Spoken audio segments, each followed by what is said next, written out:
Greetings, everybody. My name is George Gray. This is the book that I have written, Discipleship from Jesus' Perspective, Rediscovering and Reinstituting the Master Plan.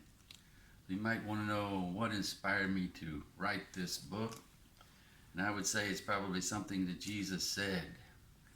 And it's from studying the Great Commission and digging into it and realizing that the church has missed something that Jesus said, and but that Jesus has given us this plan for discipleship, and we've done part of it, but we have unfinished business.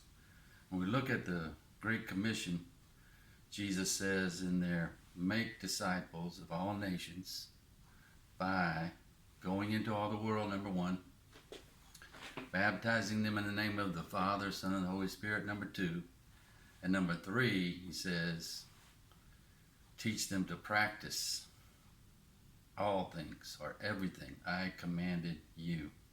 In the King James, it says, teach them to observe all things whatsoever I have commanded you. And what I found is that Christianity is pretty good at doing the first two of Jesus' three objectives. They're pretty good at going out into all the world. The Catholic Church has covered the globe with the gospel, and the Protestant Church has followed suit. There's missionaries all over the world. Also, you won't find a Christian church anywhere that doesn't have something to do with water baptism. But I haven't found any church to this day or throughout history that has done here what Jesus has commanded them to do, and that is to teach them to practice everything that Jesus commanded his disciples. He said, teach them to practice all that I, Jesus, have commanded you, the disciples. And so this book is an effort to bridge this gap that I see in Christianity today. Where we have unfinished business. The Great Commission is our mission.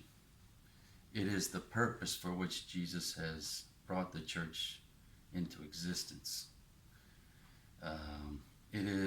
Should be the standard operating procedure for Christianity. But nobody has gone through yet and tried to find everything that Jesus commanded his disciples. And that's what I've done in this book. I've carefully gone through the four Gospels, and I have found every single time that Jesus gave an imperative to his disciples. I have found over 250 of those, okay? But I have grouped those into 92 categories, and the book has 92 lessons that you can take your congregation through and thereby make them disciples of Jesus. The difference between my book and other books about discipleship is when you're done with their book, you become a disciple of the author.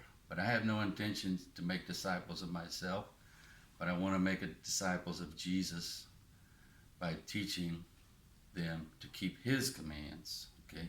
And that's what he wants us to do. And that reminds me of an old-time hymn that says, trust and obey. For that's the only way to be happy in Jesus is to trust and obey. So I encourage you, Christian leaders, pastors, educators, missionaries, we have unfinished business. Let's do it. Let's do discipleship exactly the way that Jesus has commanded, so we can be proud. On Judgment Day, he'll say, well done, thou good and faithful servant.